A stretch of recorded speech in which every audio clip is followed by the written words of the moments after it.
Hi, motherhood lovers. Welcome back to my channel.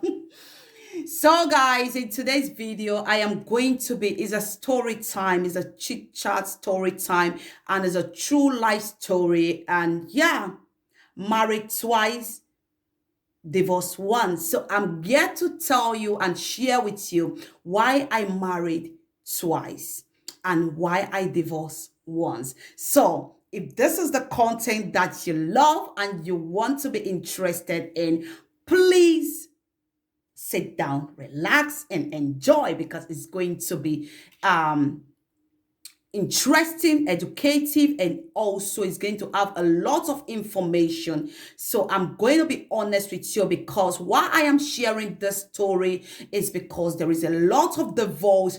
And the reason why there is a lot of divorce is why I want to share my story. Maybe it's going to help one or two person to know if a marriage right now is struggling, maybe sharing my story is going to help a home, is going to save a marriage.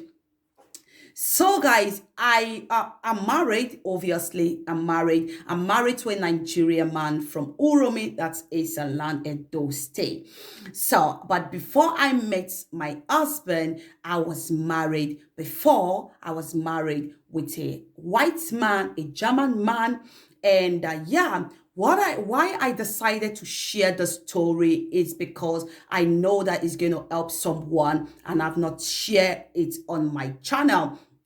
So I met my ex in Nigeria where we worked together. I was a secretary for him, and uh, at that time we fell in love together. And uh, he was really, really older than me. And I was very, very, very young at that time. I was in my 20s. I'm still young anyway, but I was in my 20s, and I just finished the university. I graduated in Ekboma, that's Ambrosali University. I just finished the university. I did my NYSC in Kogi State, and I got a job immediately through the contact and the connection of my father because he works in the same company, that is Julius Berger Nigeria PLC. And so I got this job and I become a secretary to my boss that now become that had then become my husband. I felt that at that time I felt I didn't know much about marriage. I didn't know much about engagement. I didn't know much about relationship. But let's be honest, let's be open. I felt I saw a lot of material things. I was carried in a way with the goodies and everything. Let's be honest. People that are married to whites, you can testify. You get almost the best life.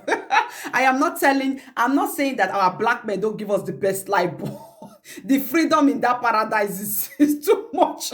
You cannot compare it with black marriage. I am telling you. So that is going to be another video. So far so good, how my black marriage look like. So I was just like, I was feeling heaven, I was feeling overwhelmed with the gift and everything. When I walked with him, I was just getting all the material things like cars and everything. It was just concerned. So at that time of my age, I felt it was love. You know what I mean? I felt, yeah, it was really, really love. But I am thinking right now, I want to be honest with you guys. I am thinking right now that I was overjoyed, overwhelmed. I'm not going to put the English self, I don't understand. I was carried away with the material things, you understand? So I didn't even bother about the age, which is not a problem. Age is a number, it's not a problem. And we were just, okay. Everything was just okay. And I got everything. I go to vacation, all kind of country, different kind of countries, like I go to the US, the UK, in Europe, I come to Germany, I go back home, I do business, I ride one of the best car at that time. My first car was Camry, Toyota Camry. From Toyota Camry, the second one was Nissan S3 Elegant. The third one, which before I came to Germany, was Range Rover supercharged pure white tinted glass.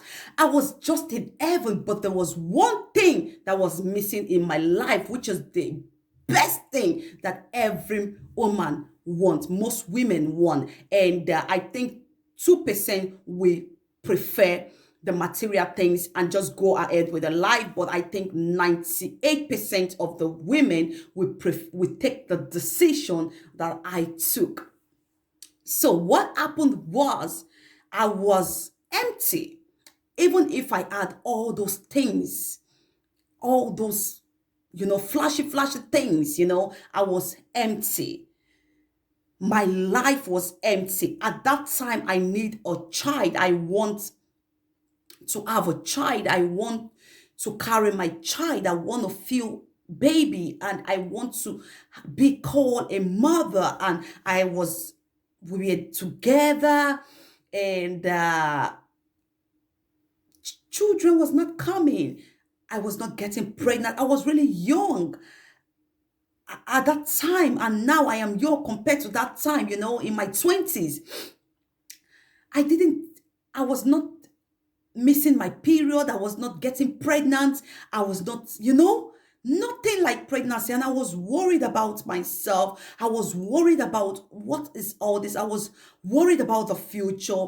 And I felt some heat from family and friends, like, what is happening? You're not getting pregnant. Is it that you're not thinking? And at that time, before I start to worry, I was not even thinking about having a child. But there was a time in my life, sorry about that, that's my phone. A time in my life, I just noticed that I was empty. So I decided to go for some control, get a gynecologist, local way and international. I came to Germany, and I was not understanding the language at that time, so I wouldn't know what they are talking about. Even if they write it, I cannot translate. But in Nigeria, I was going for medication and everything. They said I am totally fine and everything. So when you are in a relationship or marriage, what quickly kill a relationship is when the foundation is built with lies and when the trust is broken. So at that time, we really, really trust each other, but the lies, the foundation, the foundation of our relationship was built up with lies. What will I say? Why am I saying is a lie? And why am I saying the foundation was built with lies? Was at the time that I was struggling to have a child, at the time that I was struggling to become a mother, it was like, no, don't spoil your shape. I don't want your shape to be. Relationship was built with lies because he was trying to tell me that, oh, no need for children. You don't need to have children. No problem. Stay like that. If you have children now, your shape you will be fat and everything. You'll be ugly. And I was like, really? I look my auntie, she born, her shape dey okay. My stepmom, shape dey okay. A lot of women around me, their shape dey okay. Me, I don't see anything where they wrong with the shape, you understand? So it was trying to take my attention out of there, but I didn't. Sometimes I forget about having a child. That is the period of 4 years. We were together for 4 years. Sometimes I would just forget that, okay, let me just enjoy life to the fullest. Especially at the end of the day, you see money. That's also money that they see. You go, they see money every minute. Let's go for vacation. Oh yeah, we don't carry bag. Money, I never lacked anything. So that material things really, really want to take me out of the plan that God has for me, because the plan God has for me was I will be fruitful. I will not be barren. I will carry my child with my own hand. You understand? So we discussed IVF and everything. And IVF was a very, very, very good thing that we discussed about. But he tried to take me out of IVF. I didn't know what was happening, So we just talk and we cover it up.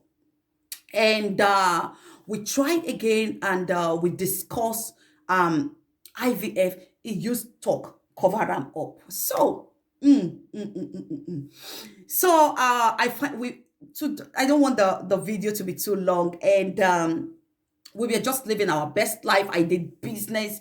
I was into business. It was working. I had to resign, and I went into full-time business event planning. I was organizing show. I opened a shop, and I was just living my best life. Sometimes I come alone to Germany or other part of Europe. I buy goods. I go back to Nigeria. I buy it. I buy cars. The material things. This is why I say, if you are not careful, you will forget the purpose of your life on earth.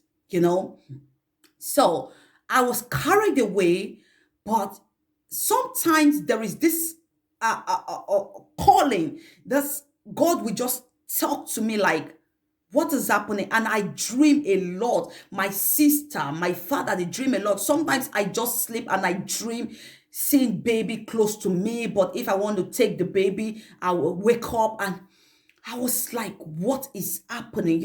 And one day, my youngest sister woke up and told me that, called me and told me that, Choice, I had a dream. I said, what kind of dream? He said, I had a dream that you got pregnant and you have a baby. And I said, oh, thank God, thank God. Oh my. And he said, hold on. That baby was black. I said, baby was black. I'm with a white man. She was crying on phone. Are you cheating on your man? I said, no. He said that baby was a boy and he was really black. Now black became. I said, we are not going to see black became now. You understand? So when at the story, it was just going, and I came to Germany. We relocated to Germany, and that is the problem. Problem started. And I have been talking about the relationship and marriage was built on lies, and it was exposed when we relocated to Germany together. I found out that he has removed what we produce children. Even if he has sperm, there is no the sperm cannot produce a child, even if the sperm meets the egg in my womb, in my ovaries. I don't know how you call it. So I find out that it cannot produce a child.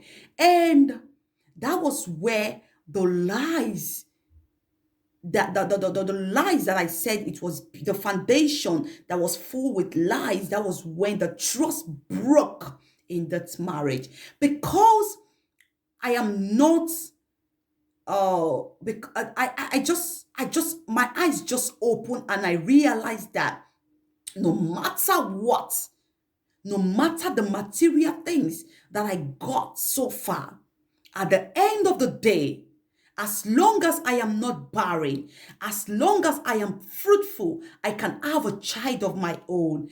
Let this material things stop or go. I don't care.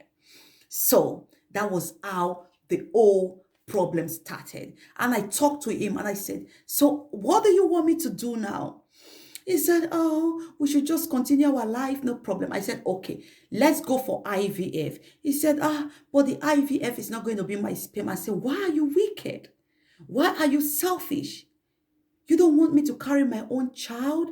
And you know that I want a child of my own. I want children. I want children that will call me mama. I want to push. I want to be pregnant. I want to go into labor.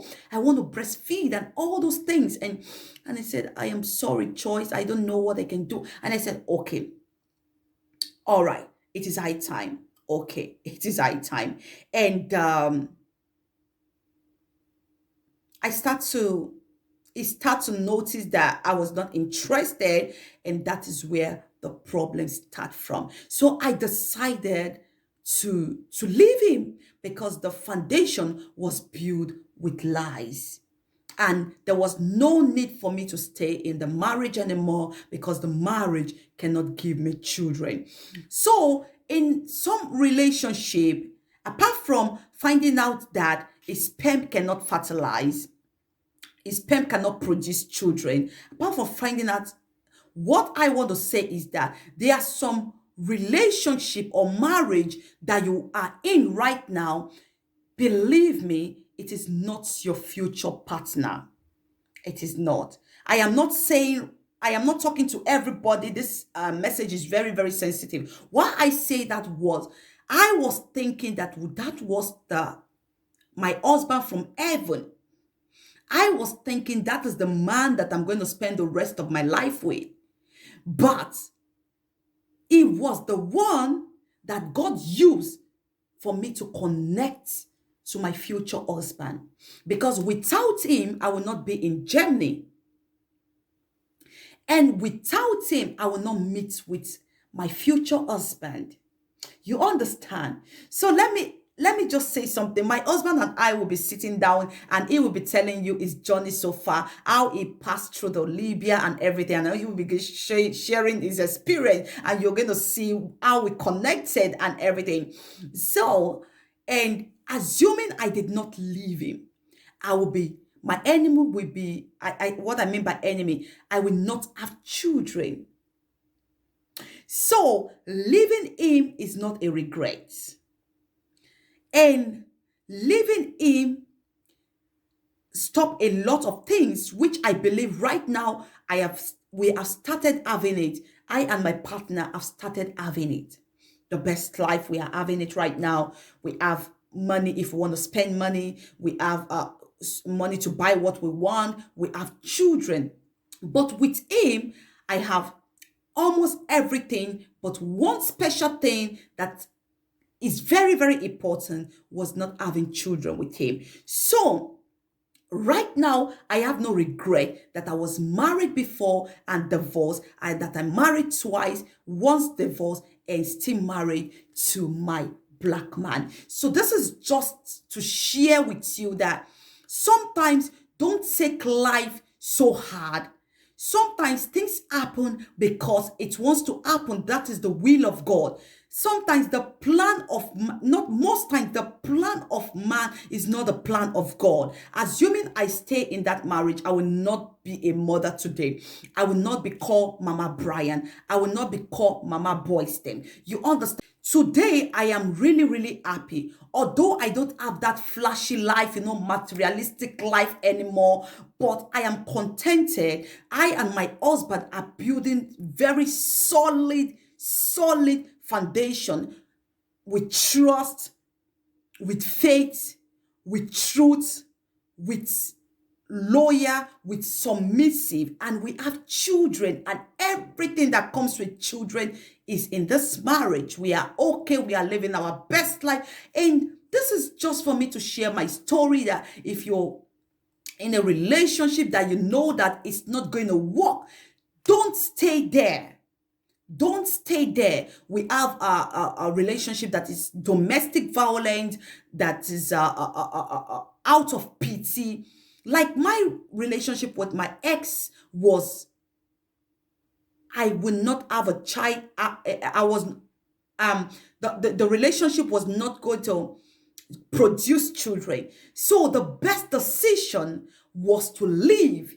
I left all the goodies and I start all over again. So that is just everything. That is how you can, I just want you to move on with your life and pass through whatever you want to pass through, overcome all this temptation with the help of God, with your boldness, with your own mind, with being prayerful. You will overcome. There is nothing God cannot do. So this is for me to share my story on why I am married twice and why I divorced. And I'm super excited that I am sharing with you the story. And I hope you learn one or two things out of this. And I'm going to be seeing you on my next video. Bye for now, guys.